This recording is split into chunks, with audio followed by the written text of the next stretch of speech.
آج ہم آپ کے لیے لائے ہیں بہت ہی مفید اور آزمودہ ٹوٹکے۔ ان ٹوٹکوں کو آخر تک ضرور سنیے گا۔ پیاس روکنے سے بہرا پن، دل میں جلن اور وہم کی بیماری ہو جاتی ہے۔ چھینک روکنے سے جسم میں درد رہتا ہے اور ذہنی خرابیاں پیدا ہو جاتی ہیں۔ ڈکار روکنے سے جسم کا کپ کپانا اور دل کی رفتار میں رکاوٹ پڑتی ہے۔ پیشاب روکنے سے پتھری، بے چینی اور گھبراہٹ کی بیماری ہو جاتی ہے۔ بھوک روکنے سے بدہضمی، چکر آنا اور حواس میں ٹھہراؤ کی بیماری ہو جاتی ہے۔ آنسو روکنے سے غصہ، سر درد، گھبراہٹ اور کپ کپی کی بیماری ہو جاتی ہے۔ جمائی روکنے سے دماغ میں درد اور گردن یا منہ کے ٹیڑھے ہونے کی بیماری ہو جاتی ہے۔ قضائے حاجت کے دوران چہرہ یا پشت قبلہ کی طرف نہیں کرنا چاہیے۔ قضائے حاجت کی حالت میں آسمان، شرمگاہ اور پیشاب یا پخانہ کی طرف نہیں دیکھنا چاہیے۔ نہانے سے پہلے بالوں میں تیل لگا لیا کریں، اس سے بالوں کی جڑیں مضبوط ہو جاتی ہیں۔ کبھی کبھی نیم گرم پانی میں سرکہ اور لیموں کا عرق ملا کر اس سے سر دھو لیا کریں۔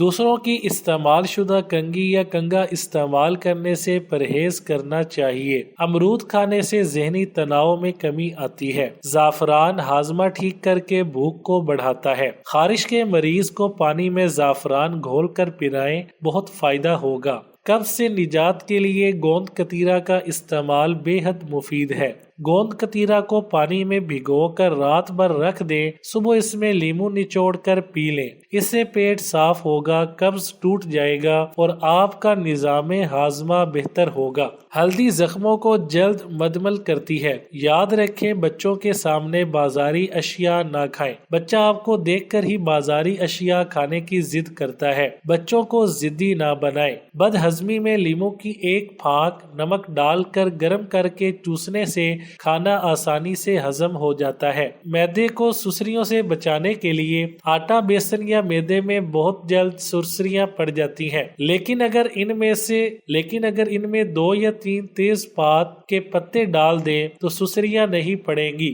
ٹماٹروں کا چھلکا اتارنے کے لیے انہیں 5 سے 10 منٹ کے لیے گرم پانی میں رکھیں، اس سے ان کے چھلکے آسانی سے اتر جائیں گے۔ ملائم کوفتوں کے لیے صرف مرغی کے سینوں کا گوشت استعمال نہ کریں، بلکہ اس میں ٹانگ کا گوشت بھی شامل کریں، ورنہ کوفتے سخت بنیں گے۔ اگر کبھی گوشت ہلکا سا جل جائے تو جلے ہوئے کی بدبو دور کرنے کے لیے اس میں آدھی پیالی دودھ ڈالیں اور اچھی طرح سے بھونیں۔ اس عمل سے بدبو دور ہو جائے گی اور ذائقہ بھی خراب نہیں ہوگا۔ مچھلی کے چھلکے آسانی سے اتارنے کے لیے مچھلی دھونے سے پہلے اس میں تھوڑا سا سرکہ مل دیا جائے تو اس کی چھلکی آسانی سے نکل جائیں گے۔ اگر بلینڈر میں چٹنی پیس رہے ہو تو شروع میں نمک نہ ڈالیں، ورنہ چٹنی پتلی ہو جائے گی۔ دہی جمانے سے قبل دودھ کو ابالیں اور اس میں 2 سبز مرچ ڈال دیں، اس سے دہی جلد اور سخت جمے گا۔ کیا آپ جانتے ہیں پوری دنیا میں جنگ، ملیریا، ایڈز اور ٹریفک حادثات کو مشترک کر کے بھی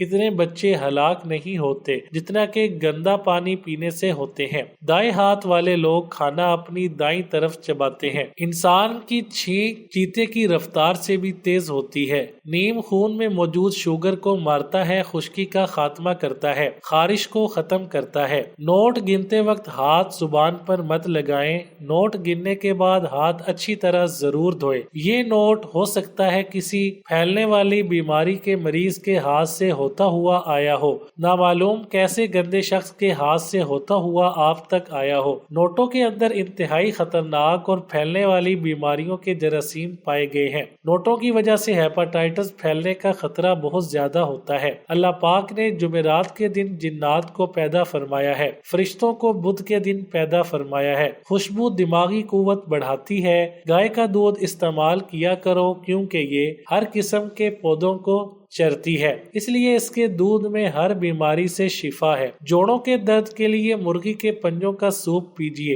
1 کلو مرغی کے پنجے لے کر 2 کلو پانی میں ڈالیں۔ حسب ضرورت سونف، کالی مرچ، لہسن، ادرک، زیرہ اور نمک حسب ذائقہ ڈالیں، پھر خوب پکائیں۔ جب سوپ بن جائے تو مریض کو پلائیں۔ جوڑوں کے درد کے لیے بہت مفید ہے۔ روزانہ 1 گلاس پئیں، انشاءاللہ فائدہ ہوگا۔ ٹماٹروں کے چھلکے اتارنے کے لیے انہیں 5 سے 10 منٹ کے لیے گرم گرم پانی میں رکھیں، اس سے ان کے چھلکے آسانی سے اتر جائیں گے۔ ملائم کوفتوں کے لیے صرف مرغی کے سینوں کا گوشت استعمال نہ کریں بلکہ اس میں ٹانگ کا گوشت بھی شامل کریں، ورنہ کوفتے سخت بنیں گے۔ صرف 11 منٹ شرابی کے سامنے 11 منٹ بیٹھیں، آپ محسوس کریں گے کہ زندگی بہت آسان ہے۔ فقیروں کے سامنے 11 منٹ بیٹھیں، آپ کو اپنا سب کچھ خیرات کر دینے کی خواہش محسوس ہوگی۔ لیڈر کے سامنے 11 منٹ بیٹھیں، آپ محسوس کریں گے کہ آپ کی تمام پڑھائی بیکار ہے۔ لائف انشورنس ایجنٹ کے سامنے 11 منٹ بیٹھیں، آپ محسوس کریں گے کہ مرنا ہی بہتر ہے۔ تاجروں کے سامنے 11 منٹ بیٹھیں، آپ محسوس کریں گے کہ آپ کی کمائی بہت کم ہے۔ سائنسدانوں کے سامنے 11 منٹ بیٹھیں، آپ کو اپنی لا علمی کا احساس ہوگا۔ اچھے اساتذہ کے سامنے 11 منٹ بیٹھیں، آپ محسوس کریں گے کہ آپ دوبارہ طالب علم بننا چاہتے ہیں۔